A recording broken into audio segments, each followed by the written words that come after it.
digital initiative by Directorate of School Education, Jammu. I am your host Kishore Chambyal, your pol science teacher. So students, आज हम एक और topic पढ़ेंगे political science का। जो हम ये पढ़ रहे हैं ना, यूनिट 5 पढ़ रहे हैं, तो इसका टॉपिक है अब इंडिया पाकिस्तान के रिलेशंस। ठीक है, कल हमने क्या पढ़ा था, बांग्लादेश और पाकिस्तान में कैसे डेमोक्रेसी आती थी और कैसे वहाँ पे मिलिट्री रूल्स लगते थे, तो वो हमने पढ़ा था। आज हम इंडिया पाकिस्तान के रिलेशंस पढ़ेंगे। इंडिया पाकिस्तान के जो रिश्ते हैं कैसे अच्छे हुए, कैसे ख़राब हुए, क्या कारण है। तो ओके स्टूडेंट्स, जो हम शुरू में देखते हैं कि जब इंडिया इंडिपेंडेंस हुआ था, तो इंडिया और पाकिस्तान को independence as per government of India act 1947 के तहत मिली थी आज़ादी।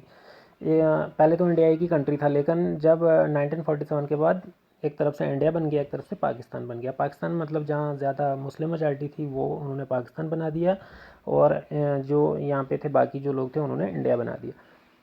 तो दो कंट्रीज़ बन गई, इंडिया और पाकिस्तान बन गया। और जब इंडिपेंडेंस हुई थी तो उस टाइम क्या बोला गया था कि इंडिया में बहुत सारी रियासतें थी।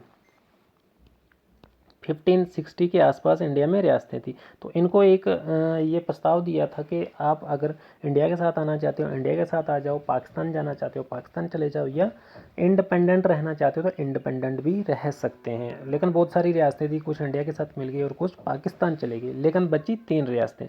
एक हमारा जम्मू कश्मीर, उसके बाद हैदराबाद और जूनागढ़, ये 3 रियासतें बची। इन्होंने बोला कि देखो भाई, हम ना इंडिया जाएंगे ना पाकिस्तान जाएंगे, हम इंडिपेंडेंट ही रहेंगे। तो ठीक है भाई, इंडिपेंडेंट रहेंगे तो रहो इंडिपेंडेंट। तो हुआ क्या कि जो जम्मू कश्मीर था ना, यहाँ पे जो राजा था हिंदू था, लेकिन जो पॉपुलेशन थी, जो मेजॉरिटी थी, लोग जो थे वो थे मुस्लिम थे। ठीक है, तो यहाँ की जो प्रजा थी वो ज़्यादा मुस्लिम थी। तो जो ही पाकिस्तान बना और इंडिया को इंडिपेंडेंस मिली, तो जम्मू कश्मीर तो अभी ये डिसाइड नहीं कर पाया था कि हम किस तरफ जाएं। यहाँ के जो राजा कहते थे वो कहते थे कि मैं इंडिपेंडेंट ही रहूँगा। हुआ क्या कि जम्मू कश्मीर के ऊपर पाकिस्तान के कबीलियों ने हमला कर दिया। जब पाकिस्तान ने जम्मू कश्मीर के ऊपर हमला कर दिया, तो जो यहाँ के राजा थे वो दिल्ली जाते हैं, तो इंडिया गवर्नमेंट से हेल्प मांगते हैं कि भाई हमें मदद दो, क्योंकि पाकिस्तान ने हमारे ऊपर अटैक कर दिया है। तो इंडिया वालों ने बोला कि देखो भाई, हम तो अपनी आर्मी नहीं भेज सकते, क्योंकि आप तो एक अलग कंट्री हो, हम नहीं भेज पाएंगे। तो उन्होंने, इंडिया वालों ने बोला, उस टाइम के जो होम मिनिस्टर थे वल्लभ भाई पटेल, उन्होंने कहा कि हम आपको आर्मी देंगे, बट एक कंडीशन के ऊपर, जिसके जो इंस्ट्रूमेंट ऑफ एक्सेशंस था ना, जो बाकी रियासतें जो इंडिया के साथ मिली थी ना, उन्होंने जिसके ऊपर साइन करा था ना, उन्होंने बोला कि अगर आप इंस्ट्रूमेंट ऑफ एक्सेशंस के ऊपर साइन करते हो तो हम अपनी आर्मी भेजेंगे। तो जो राजा थे उन्होंने, हरी सिंह ने ये विलय पत्र साइन कर लिया। तो उसके बाद इंडिया की आर्मी वहाँ गई और पाकिस्तान की जो आर्मी थी उनको खदेड़ना शुरू कर दिया। तो ये कश्मीर का इशू उस टाइम का है, और पाकिस्तान कहता है कि नहीं, ये मुस्लिम मेजॉरिटी थी और इसे पाकिस्तान ज्वाइन करना चाहिए था, क्योंकि जो जिन्ना की थ्योरी थी ना, उसके मुताबिक वो कहते थे कि जहाँ जहाँ मुस्लिम मेजॉरिटी है उन्हें पाकिस्तान आना मतलब ज्वाइन करना चाहिए। लेकिन कश्मीर के इशू में ऐसा नहीं हुआ, और ये कश्मीर मुद्दा तब से बना हुआ है, और पाकिस्तान बार बार कश्मीर को अपना बताता है। तो इसके ऊपर बहुत सारी लड़ाइयाँ हुई। जो ही इंडिपेंडेंस हुई तो 1948 में इसके ऊपर लड़ाई हो गई। फिर उसके बाद बहुत सारी, मतलब कश्मीर के इशू के ऊपर बहुत सारी लड़ाइयाँ होती रही हैं। 1965 में हुई, 71 में हुई, 1919 में हुई। बहुत सारी ये लड़ाइयाँ इसके ऊपर चलती हैं, और इसके आज हम रिलेशंस पढ़ेंगे। ठीक है, और ये रिलेशंस बहुत ऑलमोस्ट इनके बिगड़ चुके थे, और थोड़ा बहुत ही अब रिलेशन इनके शुरू होते हैं, मतलब अच्छा बनना स्टार्ट हो जाते हैं 1977 से। ठीक है, जब 1977 के बाद इनके रिलेशन थोड़े बहुत अच्छे मतलब बनना शुरू हो जाते हैं, तो क्या होता है कि एक पाकिस्तान गवर्नमेंट एक प्रस्ताव लेके आती है इंडियन के सामने, इंडिया गवर्नमेंट के लिए, नो वार पैक्ट। इसके तहत पाकिस्तान ने क्या करा, इस पैक्ट एक्ट के तहत क्या बोला था, पैक्ट के तहत 19, ये कब आया था, 1981 में पाकिस्तान ने ऑफ़र किया था कि नो वार पैक्ट, मतलब हम दो जो कंट्रीज़ हैं, इंडिया और पाकिस्तान जो है, इसमें क्या करेंगे कि हम कभी भी अटैक नहीं करेंगे, ठीक है, एक दूसरे के ऊपर। लेकिन जो उस टाइम की इंदिरा गांधी थी, उन्होंने बोला कि यार देखो, इस एक्ट को आप साइन करो ना करो, हमें कोई फ़र्क नहीं पड़ता, क्योंकि हमारी जो पॉलिसी है, हम पहले कभी भी किसी के ऊपर अटैक नहीं करेंगे। तो ये था नो वार पैक्ट। पाकिस्तान तो ये लेके आया था, लेकिन इंदिरा गांधी ने इसको माना था, इसने इसको बोला था कि देखो, इस पर whether the two countries signed or not, करें या ना करें, इससे हमें कोई फ़र्क नहीं पड़ता, क्योंकि जो हमारी पॉलिसी रहेगी हम पहले कभी भी अटैक नहीं करेंगे। ये इंदिरा गांधी ने बोला था, लेकिन ये पाकिस्तान की गवर्नमेंट ने ये प्रस्ताव लाया था। ओके, सो दूसरा, चलो यहाँ पे थोड़े बहुत अच्छे हो गए हालत इनके। अब दूसरी बात है कि पाकिस्तान जो था ना वो सपोर्ट करता था टेररिस्ट को।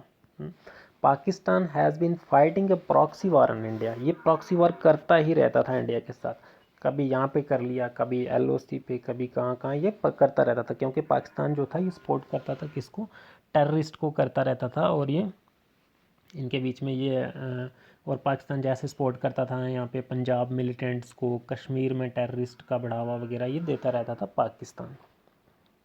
फिर तीसरी, न्यूक्लियर टेस्ट। अब क्या था कि इंडिया वालों ने न्यूक्लियर टेस्ट किया, परमाणु परीक्षण करते हैं इंडिया वाले।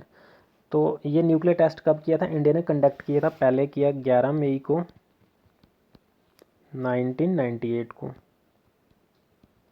1998 को इंडिया वालों ने अंडरग्राउंड न्यूक्लियर टेस्ट करे, पहले 3 टेस्ट करे, तो ठीक 2 दिन के बाद फिर से 13 मई को टेस्ट करे इंडिया वालों ने, 2 और टेस्ट करे, मतलब टोटल 5 न्यूक्लियर परमाणु टेस्ट करता है इंडिया।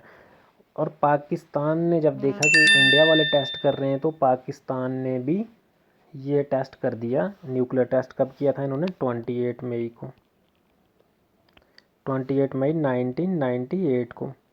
और ये पाकिस्तान ने बराबरी कर दी। पाकिस्तान ने बोला कि देखो भैया आपके पास न्यूक्लियर है, हमारे पास भी न्यूक्लियर। अब दोनों कंट्रीज़ के पास बराबर न्यूक्लियर आ गए थे। उन्होंने भी टेस्ट 5 टेस्ट इंडिया वालों ने करे, और उसके जवाब में पाकिस्तान ने भी 5 टेस्ट कर लिए थे न्यूक्लियर टेस्ट ऑफ इंडिया के, मतलब इंडिया की बराबरी कर ली है इन्होंने भी। अब चौथा पॉइंट है इंडो पाक पैक्ट ऑन बस सर्विस। अब क्या होता है कि इंडो पाक जो बस सर्विस है, क्या होता है कि 17 फेब को 1919 में इंडिया और पाकिस्तान ने एक साइन करा एक फॉर्मल एग्रीमेंट। क्या बोला कि हम ये जो बस सर्विस है ना उसको बहाल कर देंगे। ये बस सर्विस जो थी दिल्ली से लाहौर के लिए थी, इसके ऊपर साइन, मतलब थोड़े बहुत अब हालात यहाँ पे भी ठीक हो रहे थे। और इन्होंने क्या करा कि हम बस सर्विस को लॉन्च करेंगे। और उस टाइम के जो इंडिया के प्राइम मिनिस्टर थे वो थे Atal Bihari Vajpayee. Indian prime minister और पाकिस्तान के प्रेसिडेंट के बीच में ये एग्रीमेंट साइन हुआ था बस सर्विस का। लेकिन जो ही ये एग्रीमेंट साइन हुआ, थोड़े बहुत हालात अच्छे हुए, तो कारगिल इशू हो गया। कारगिल क्या हो गया, इशू। ये पता है कारगिल के बारे में, आप जानते हो कि क्या हुआ था। द्रास के सेक्टर में पाकिस्तान ने अपनी चढ़ाई कर दी थी, और फिर इंडिया की गवर्नमेंट को मजबूरन होकर वहाँ पे कार्रवाई करनी पड़ी, तो थोड़े वहाँ पे भी हालत बिगड़ गई। फिर 6 पॉइंट क्या आते हैं कि प्राइम मिनिस्टर और प्रेसिडेंट, इंडिया के प्राइम मिनिस्टर और पाकिस्तान के प्रेसिडेंट में के बीच में फिर से एक क्या होता है कि मतलब एक मीटिंग होती है इनके बीच में फिर से, कब,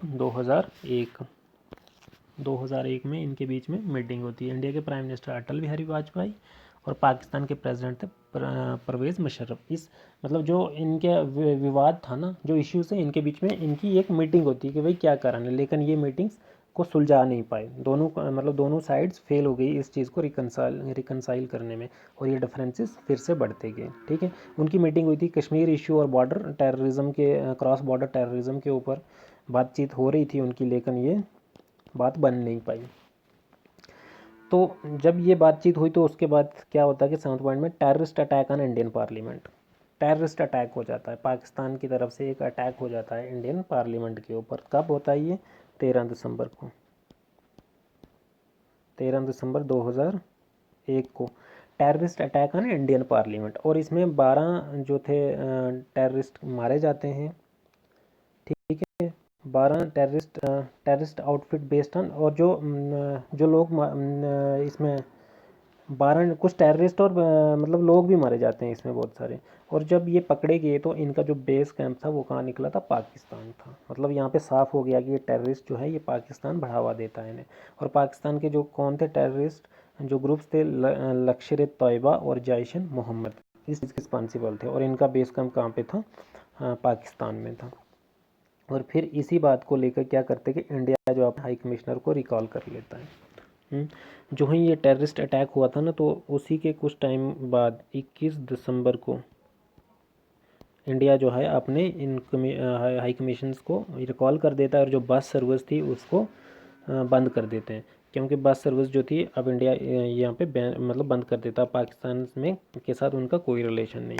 तो 9वें पॉइंट में क्या है कि जो उस टाइम के ये थे ना प्रेसिडेंट थे पाकिस्तान के, परवेज़ मुशर्रफ।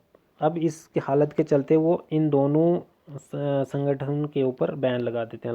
लश्कर तोयबा के ऊपर भी बैन लगा देते हैं और जैश मोहम्मद के ऊपर भी बैन लगा देते हैं। कौन लगाते हैं? ये पाकिस्तान के प्रेसिडेंट, क्योंकि उन्हें लगता है कि अब शायद हालात बहुत बिगड़ ना जाएं, तो ये दोनों ग्रुप्स के ऊपर, क्योंकि इन्होंने ही तो इंडिया पर अटैक करवाया था, तो इन दोनों ग्रुप्स के ऊपर बैन लगा दिया। फिर अपना 10th पॉइंट है इंडिया पीएम विजिट इस्लामाबाद। अब इंडिया के जो पीएम थे वो क्या इस्लामाबाद में विजिट करते हैं। कब करते हैं? 2004 में। तो जब इनकी विज़िट वहाँ पे होती तो थोड़े बहुत उसके बाद इनके रिलेशंस अब रिज्यूम हो रहे होते हैं, क्योंकि इन्होंने अच्छे रिलेशंस अब शुरू हो जाते हैं, और जो भी इन्होंने इनकी जो सर्विस वगैरह थी ना, बस सर्विस, इनको बहाल कर देते हैं अब इंडिया के प्राइम मिनिस्टर। लेकिन फिर तभी क्या होता है कि टेररिस्ट अटैक हो जाता मुंबई में। मुंबई में फिर से अटैक हो जाता है और सिचुएशन फिर से बिगड़ जाती है। अटैक कब होता है? ये 26 नवंबर को 2008 को फिर से अटैक करवाया जाता है मुंबई में, और इसमें 9 टेररिस्ट मारे जाते हैं और एक ज़िंदा पकड़ा जाता है। और जो ज़िंदा पकड़ा था उसका नाम आप सारे ही जानते हो शायद, अजमल कसाब। अजमल कसाब। और फिर से ये इनकी हालत मतलब जो भी रिलेशंस थे बिगड़ गए। तो ये था कि पाकिस्तान के साथ जो ही रिलेशंस बनते थे ना, तो मतलब जो ही बने तो उसके बाद फिर से बिगड़ जाते थे, क्योंकि पाकिस्तान का एक ही मुद्दा है, कश्मीर। और ये उसे ऐसा लगता है कि कश्मीर पाकिस्तान में आना चाहिए, क्योंकि उस टाइम की जो फ़िलासफ़ी थी कि क्योंकि अब जो भी पाकिस्तान इस चीज़ को मानता है कि ये जो भी आपने इंस्ट्रूमेंट टैक्सेशन करवाया था ये ज़बरदस्ती करवाया था, मतलब will of people not ascertain, लोगों को नहीं पूछा गया था। तो ये राजा ने अपनी मनमानी से ये विले पत्थर पे साइन कर दिया था, तो इसलिए ये मुद्दा बना हुआ। और कश्मीर को ही लेकर जो पाकिस्तान और इंडिया के बीच में ये जो प्रॉक्सी वार चलती रहती है, ये कोई आज की नहीं चल रही है, तब से ही चलती रह रही है और शायद आगे तक चलती रहेगी ये, क्योंकि ये कश्मीर का मुद्दा सुलझेगा नहीं। Okay students.